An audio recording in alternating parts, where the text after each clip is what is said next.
ربنا إني أسكنت من ذريتي بواد غير ذي زرع عند بيتك المحرم ربنا ليقيموا الصلاة فاجعل أفئدة من الناس تهوي إليهم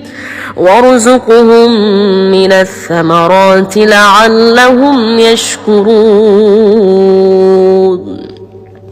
ربنا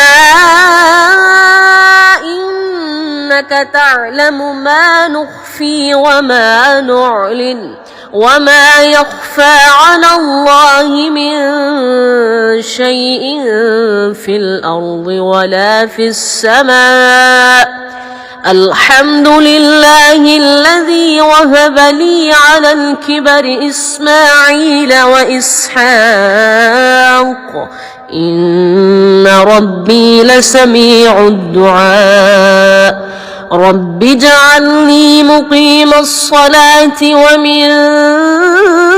ذريتي ربنا وتقبل دعاء ربنا اغفر لي ولوالدي وللمؤمنين يوم يقوم الحساب